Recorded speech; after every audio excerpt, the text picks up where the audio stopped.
దేవుని యొక్క లేఖన భాగం చదువుకుందాం. ఎఫెసీయులకు రాసిన పత్రిక పేజీ నెంబర్ 176, నూతన నిబంధన 5వ అధ్యాయం 15వ వచనం నుంచి 21వ వచనం వరకు అందరం కలిసి చదువుకుందాం. 15వ వచనం నుంచి 21వ వచనం వరకు అందరం కలిసి చదువుకుందాం. దినములు చెడ్డవి గనక మీరు సమయమును పోనీయక సద్వినియోగము చేసుకొనొచ్చు. అజ్ఞానుల వలె కాక జ్ఞానుల వలె నడుచుకొనున్నట్లు జాగ్రత్తగా చూచుకొనుడి. ఇందు నిమిత్తము మీరు అవివేకులు కాక ప్రభు యొక్క చిత్తమేమిటో గ్రహించుకొనుడి. మరియు మద్యముతో మత్తులై ఉండకుడి, దానిలో దుర్వ్యాపారము కలదు. అయితే ఆత్మపూర్ణులయుడి. ఒకరినొకడు కీర్తనలతోనూ సంగీతములతోనూ ఆత్మ సంబద్ధమైన పాటలతోనూ హెచ్చరించుచు మీ హృదయములలో ప్రభువును గూర్చి పాడుచు కీర్తించుచు మన ప్రభు అయిన యేసుక్రీస్తు పేరట సమస్తమును గూర్చి తండ్రి అయిన దేవునికి ఎల్లప్పుడూ కృతజ్ఞతాస్తుతులు చెల్లించుచు క్రీస్తునందలి భయముతో ఒకరినొకడు లోబడి ఉండి. ఒకరికొకడు లోబడి ఉండి. చిన్న ప్రార్థన చేసుకుందాం. పరిశుద్ధుడ, ప్రేమ నమ్మకం కలిగిన తండ్రి, ఘనమైన దేవ, గొప్ప దేవ, మీకు వందనాలయ్యా. ఈ రీతిగా మీ చిత్త ప్రకారముగా ఈ మధ్యాహ్న కాల సమయంలో చిన్న మందగా చేరి ప్రభా అయా కొంత సమయం వాక్యం ధ్యానించడానికి, ప్రార్థించటానికి అయా మీరు కృప చూపినందుకు మీకు వందనాలు. ఇప్పటి వరకు నాయన తండ్రి పాటలు పాడి అయా మిమ్మల్ని స్తుతించి ఉన్నారు. పాడిన ప్రతి బిడ్డను దీవించండి, వాక్య పరిచర్యలను కనికరించండి తండ్రి. చదవబడినటువంటి లేఖన భాగం అయా వరిచి వడ్డించమని అడుగుచున్నాం. సహాయం చేయండి ప్రభా, కనికరించండి. అదే రీతిగా కొంత సమయం ధ్యానిస్తూ ఉన్నాం ప్రభా, మీరు మాతో స్పష్టంగా మాట్లాడండి. అల్పుడను దీనుడను తండ్రి, నోటి మాలిన్యము కలవాడని ప్రభా, నన్ను సులువు చాటును మరుగుపరచి నీ బిడ్డలతో మీరు మాట్లాడమని మా ప్రభువును రక్షకుడైన యేసు నామములో అడుగుచున్నాము తండ్రి, ఆమేన్. సరే, మంచిదమ్మా. మరి ఇక్కడ ఈ యొక్క లేఖన భాగమును మనం గమనించినట్లయితే మరి ప్రతి క్రైస్తవుని యొక్క జీవితంలో ఈ భాగము మరి ఎంతో శ్రేష్టమైనటువంటిది, చాలా జాగ్రత్తగా నేర్చుకోవాల్సినటువంటి అంశం. ఈ 15వ వచనంలో మొదటి భాగంలో అంటున్నాడు, దినములు చెడ్డవి గనక. సాధారణంగా మన యొక్క జీవితాల్లో మనం చెప్పుకుంటూ ఉంటాం. మనం వినేటువంటి ఈ దిన లేఖన భాగాలలో అనేక మంది గొప్ప గొప్ప ప్రవక్తలు కావచ్చు, అనేక మంది సేవకులు, గొప్ప దైవ సేవకులు చెప్పినటువంటి మాట, చివరి దినాల్లోనికి మనం వచ్చాం. ఈ చివరి దినాల్లో అనేకమైనటువంటి చెడ్డ కార్యాలనేటువంటివి అనేకమైనటువంటి జరుగుతూ ఉంటాయి. అనగా ప్రేమ చల్లారిపోతుందట. ప్రేమ, మనుషుల మధ్య ప్రేమ చల్లారిపోతుందట. పాపం విచ్చలివుడైపోతుందట. అందుకే అంటున్నాడు కదా ఇక్కడ, దినములు చెడ్డవి గనక. నేటి దినాలు చాలా చెడ్డవి. చూడండి ఎంత చెడ్డవి అంటే చూడండి, అనేక మంది మధ్య కోపాలు, కక్షలు, క్రోధాలు. చూడండి, మన సమాజాన్ని మనం గమనించినప్పుడు భార్య భర్తను చంపేస్తా ఉంది, భర్త భార్యను చంపేస్తా ఉంది. చూడండి, భయంకరంగా జరుగుతూ ఉంది సమాజంలో. అనగా చూడండి, ఏమీ తెలియని యవన ప్రాయంలో బిడ్డలు చనిపోతూ ఉన్నారు. అనగా ఏంటి అంటే చెడ్డ దినములు, అపవాది విచ్చలివిడిగా తన కార్యములు జరిగించేటువంటి కాలంలో మనం ఉన్నాం. కృపాకాలమే, కానీ ఈ కృపాకాలంలో భయంకరమైనటువంటి పాపం అనేటువంటిది జరుగుతూ ఉన్నది. కాబట్టి దేవుణ్ణి ఎరిగినటువంటి వారముగా మన యొక్క జీవితాలు ఏ రీతిగా ఉండాలి అంటే, మీరు సమయము పోనీయక ఏంటట సద్వినియోగము చేసుకొనుము. ఏమంటున్నాడు దేవుని యొక్క లేఖన భాగం? ఏమని సెలవిస్తూ ఉన్నది? దినములు చెడ్డవే, ఆయనను మీరు దేవుణ్ణి ఎరిగినటువంటి వారు కాబట్టి సమయమును సద్వినియోగము చేసుకొనుము. అనగా మనకున్నటువంటి సమయాన్ని పాపాల నిమిత్తము వెచ్చించక, లోకానుసారముగా వెచ్చించక, దేవుడు చెప్పినటువంటి రీతిలో మన సమయాన్ని ఉపయోగించుకోవాలి. చూడండి, అక్కడ ఏ రీతిగా మనం ఈ యొక్క సమయాన్ని ఉపయోగించుకోవాలి, ఈ చెడ్డ దినాలలో మనం ఏ రీతిగా జీవించాలి అనేటువంటి మాటలు, మరి కొన్ని మాటలు చెప్తాను. అవకాశం ఉంటే గుర్తుపెట్టుకోవటానికి లేదా రాసుకోవటానికి ప్రయత్నం చేయండి. చూడండి, ఇక్కడ మొట్టమొదటిగా జ్ఞానుల వలె నడుచుకోవాలి. ఈ దినాల్లో, ఈ చెడ్డ దినాల్లో ఎలా నడుచుకోవాలి? మనము జ్ఞానుల వలె నడుచుకోవాలి, మొట్టమొదటి మాట. రెండవదిగా 18వ వచనం చూసినట్లయితే ప్రభువు యొక్క చిత్తమేమిటో గ్రహించుకోవాలి. ఈ చివరి దినాల్లో ఏదంట? రెండోదిగా ప్రభువు యొక్క చిత్తమేదో గ్రహించుకోవాలి. మూడో మాటగా చూసినట్లయితే మద్యముతో మత్తులై ఉండకూడదు. చూడండి, ఈ మద్యం అనేటువంటి దానిలో విగ్రహము అని పెట్టుకోనండి. అది డబ్బు కావచ్చు, ఇంకోటి ఏదైనా కావచ్చు, విగ్రహారాధన జరగకూడదు. మద్యముతో మత్తులై ఉండకూడదు. అదే రీతిగా 4వదిగా చూసినట్లయితే 19వ వచనములో ఆత్మ పూర్ణులయుండుడి.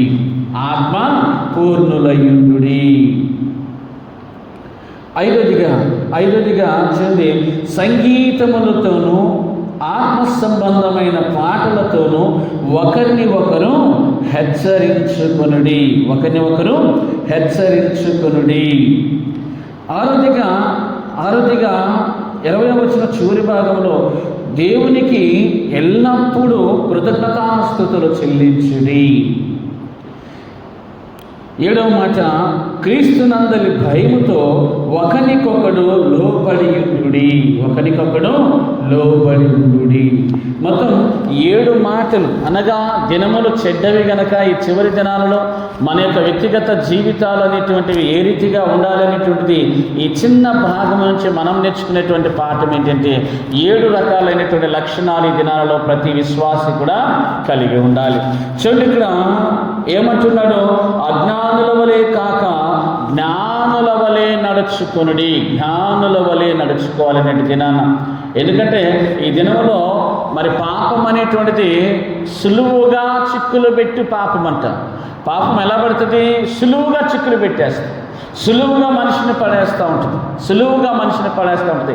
మనం అనుకుంటామో మేము మంచిగా ప్రార్థన చేస్తాం కదా, పాపం మమ్మల్ని ఎక్కడ పడేస్తూ ఉంటుంది. బాగా వాక్యం చెప్తాం కదా, లేదా వాక్యం చదువుతాం కదా, పాపం మమ్మల్ని ఎక్కడ పడేస్తుంది అని ఆలోచన చేస్తూ ఉంటాం. కానీ పాపానికంట మనిషిని పడేయటం పెద్ద లెక్కేమీ కాదు. సులువుగా పడేస్తాం. ఎందుకంటే యేసుక్రీస్తు ప్రభువారినే శోధించినటువంటిది అపవాది. మనమెంత, మన యొక్క వ్యక్తిగత విశ్వాసం ఎంత. కాబట్టి ప్రియమైనటువంటి దేవుని బిడ్డలారా, జ్ఞానుల వలె మరి సామెతల గ్రంథం 4వ అధ్యాయంలో ఆ యొక్క జ్ఞానము విలువ చాలా స్పష్టంగా సొలొమోనుగా రాయటం జరిగి ఉన్నది. సామెతల గ్రంథం 4వ అధ్యాయంలో 1 నుంచి ఆ యొక్క 11 వచనాల వరకు మనం చూసినట్లయితే జ్ఞానము గురించి వివరణ చాలా చక్కగా అక్కడ ఇవ్వటం జరిగినది. సరేనా? తర్వాత చదువుకోనండి జాగ్రత్తగా. జ్ఞానుల వలె ఉండాలి. జ్ఞానం సంపాదించుకోవాలి. ఏంటయ్యా ఈ జ్ఞానం అంటే? లోక జ్ఞానం కాదు మనం సంపాదించుకోవాల్సినది, దేవుని జ్ఞానము, వాక్యమైనటువంటి జ్ఞానము. వాక్యాన్ని సంపాదించుకోవాలి. మనకి ఎక్కడి నుండి వస్తుంది జ్ఞానం అంటే? వాక్యం నుండే జ్ఞానం వస్తుంది. మన హృదయంలో వాక్యాన్ని నింపుకోగలిగితే మనము జ్ఞానము సంపాదించుకుంటాం. లోకాన్ని లోకమును నింపుకుంటే మనలో జ్ఞానం అనేటువంటిది ఈ లోకానుసారమైన జ్ఞానం ఉంటుంది, కానీ దేవుని జ్ఞానము మాత్రము ఉండదు. ఎప్పుడు జ్ఞానము, మంచి దేవుని జ్ఞానం ఎప్పుడైతే వస్తుందంటే మనం ఎక్కువ వాక్యం మన హృదయంలో దాచుకున్నప్పుడు మాత్రమే మనము జ్ఞానవంతుల వలె ఉంటాము. రెండో మాటగా చూడండి, దేవుని చిత్తమేదో గ్రహించుడి. ఇది చాలా విలువైనటువంటి నేటి దినాలలో. సాధారణంగా మన చిత్తమేదో మనం తెలుసుకుంటాం, కానీ మన ఇష్టమేదో మనం అర్థం చేసుకుంటాం, కానీ దేవుని చిత్తం తెలుసుకోవటం చాలా కష్టతరమైనటువంటిది. ఎవరి వ్యక్తిగత జీవితంలో ప్రార్థనా అనుభవం ఉంటుందో, ఎవరి వ్యక్తిగత జీవితంలో దేవునితో ఎక్కువ సమయం గడిపేటువంటి విధానం ఉంటుందో, వారు దేవుని చిత్తమేదో ఖచ్చితంగా తెలుసుకోగలరు. చూడండి, మనం ఆలోచిస్తే దేవుడు ఎన్నో ఆలోచన చేస్తూ ఉంటాడు. అందుకంటాడు కదా, నా తలపుల కన్నా నీ తలపులు చాలా వ్యాప్తి అయినటువంటి, చాలా ఉన్నతమైనటువంటి దేవుని తలంపు. కానీ మనం ఒకటి తలస్తాం, దేవుడు ఎన్నో తలస్తూ ఉంటాడు మన ఎడల. కాబట్టి దేవుని చిత్తమును తెలుసుకోవాలి అంటే పరిపూర్ణమైన ప్రార్థనా జీవితం ఉండాలి. దేవుని చిత్తం తెలుసుకోవాలి అంటే పరిపూర్ణమైన ప్రార్థనా జీవితం ఉండాలి. ప్రార్థనా జీవితం ఉన్నప్పుడే దేవుని చిత్తాన్ని మనం తెలుసుకోగలము. కాబట్టి ప్రియమైనటువంటి దేవుని బిడ్డలారా, ఏ విషయంలోనైనా సరే లేదా ఏ పనిలోనైనా సరే మన యొక్క వ్యక్తిగత జీవితాల్లో ఏం అనుభవం ఉండాలి అంటే దేవుని చిత్తాన్ని గ్రహించేటువంటి అనుభవం ఉండాలి. దేవుని చిత్తం ఎప్పుడు దేవుడు నీతో మాట్లాడతాడు అంటే నీవు మాట్లాడటమే కాదు, నీ ప్రార్థనలో దేవుని స్వరాన్ని కూడా వినే అనుభవంలోనికి రావాలి. చూడండి, చాలామంది భక్తులు చెప్పేటువంటి మాట, ప్రార్థన అనగానే మనం చేస్తాం, మనం మాట్లాడి ఏం చేస్తాం, చివరికి ఆమెనని ఏం చేస్తాం, ముగించుకొని వచ్చేస్తాం. ఆమెనంటే ముగిస్తాం. మరి ఇంకొకరు మాట్లాడాలి కదా, ఇద్దరు స్నేహితులు మాట్లాడుకున్నారు, నువ్వు చెప్పాల్సిందో చెప్పావు, మరి ఎదుటి స్నేహితుడు కూడా నీతో చెప్పాలిగా, అవునా కదా? తన ఆలోచన, తన అనుభవం, నువ్వు చెప్పిన దానికి అతను కూడా రెస్పాండ్ అవ్వాలి కదా. అవ్వకుండా అది మీటింగ్ అంటేనా? కాదు కదా. ప్రార్థనా జీవితంలో కూడా నువ్వు చెప్పటమే మాత్రమే కాదు, మౌనముగా ప్రభు సన్నిధిలో నువ్వు ఉన్నట్లయితే దేవుడు నీతో కూడా మాట్లాడతాడు. అదే దేవుని చిత్తం తెలుసుకుంటా. ఏం చేయాలి? దేవుని సన్నిధిలో మౌనం, ఏకాంతముగా ఆయనతో గడవటం అంటే మౌనముగా, ప్రభువా నీవు నాతో మాట్లాడయ్యా, నీవు నాతో మాట్లాడు ప్రభువా, నేను మాట్లాడాను, నా మాటకి సమాధానం నువ్వు దయచేయి ప్రభువా అని మౌనముగా ఆయన స్వరము వినేటువంటి అనుభవంలోనికి కూడా మనం రావాలి. ప్రార్థనను కానీ మనము చేయటం కాదు, ఆయన కూడా మనతో మాట్లాడాలి. మనం మాట్లాడటం కాదు, ఆయన కూడా స్పష్టంగా మనతో మాట్లాడే వరకు మౌనము దాల్చాలి. ఖచ్చితంగా ఆ సమయంలో దేవుడు మనతో మాట్లాడతాడు, ఖచ్చితంగా మాట్లాడతాడు. వాక్యం ద్వారా కావచ్చు, ఆయన మెల్లని స్వరం ద్వారా కావచ్చు, దర్శనం ద్వారా కావచ్చు, ఏదో ఒక రూపంలో ఖచ్చితంగా ప్రతి మనిషితో దేవుడు మాట్లాడతాడు. అదే రీతిగా చూడండి, మూడవదిగా చూస్తున్నట్లయితే ఇది మద్యముతో మత్తులై ఉండకూడదు. ఎందుకంటే ఆ దినాలలో స్త్రీలని లేదు, పురుషులని లేదు, మద్యం అనగా ద్రాక్షారసమును పుచ్చుకునేటువంటి వారు. అందుకే యోబు గ్రంథంలో ఒక మాట రాయబడి ఉంటుంది, ఏమని? తన కుమారులట వారి వరుస క్రమములో విందులు చేస్తున్నటువంటి ఆ యొక్క సమయాలలో మరి యోబు గ్రహిస్తూ ఉన్నాడు, ఏంటి, బాగా ద్రాక్షారసం పుచ్చుకొని దేవునికి విరోధముగా ఏమైనా నా బిడ్డలు మాట్లాడతారేమో అని యోబు నిత్యం ఏం చేసేవాడంట? వారి నిమిత్తము ప్రాతకాల సమయమనే ప్రతి ఒక్క కుమారుని నిమిత్తం ఏం చేసేవాడంట?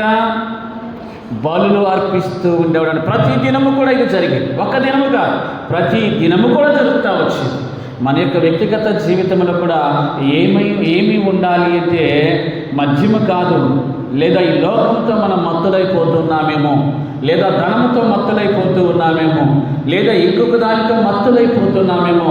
జాగ్రత్త, చాలా ప్రమాదమైనటువంటిది.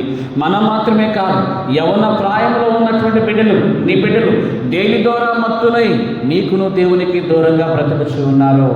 ఈ యవ్వన ప్రాయంలో ఉండేటువంటి ఆశలు, కోరికలు, వీటన్నిటిని బట్టి నీకును దేవునికి దూరంగా జీవిస్తూ ఉండవచ్చు. ఒకవేళ వారు ఆ రీతిగా ఉంటే యోబు చేస్తున్న పని ఏంటంటే అనుదినము వారి నిమిత్తము బలులు అర్పిస్తూ ఉన్నాడు. తండ్రిగా మనము చేయాల్సినటువంటి పని ఏంటి అంటే మన బిడ్డలను నిమిత్తము కూడా బలులు అర్పించేటువంటి వారుగా ఉండాలి. మన బిడ్డలు దేనిని బట్టి మత్తులై ఉన్నారు? ఈ లోక యవన ప్రాయంలో కలిగేటువంటి ఆశలు కావచ్చు, లేదా ఇంకోటి అనేకమైనటువంటి వాటి చేత బిడ్డలు దేవునికి నీకు దూరం అవుతూ ఉంటారు. వారి నిమిత్తము ప్రాతకాల సమయంలో ఖచ్చితంగా నీవు బలి అర్పించాలి. నాలుగవదిగా చూసినట్లయితే ఆత్మపూర్ణులై ఉండుడి. సరే, దేవుడైతే చెప్తూ ఉన్నాడు కదా, బాప్తిసం పొందినప్పుడు పరిశుద్ధాత్మ వరమును మీరు పొందుకుంటారు. అనగా ఏంటి? మనలో పరిశుద్ధాత్ముడు నివాసం చేస్తున్నాడు, నమ్ముతాం. కానీ పరిశుద్ధాత్ముని కార్యములు మాత్రం మనలో జరగటానికి అర్థమవుతుందా? మన ఆత్మతో ఎవరున్నారు?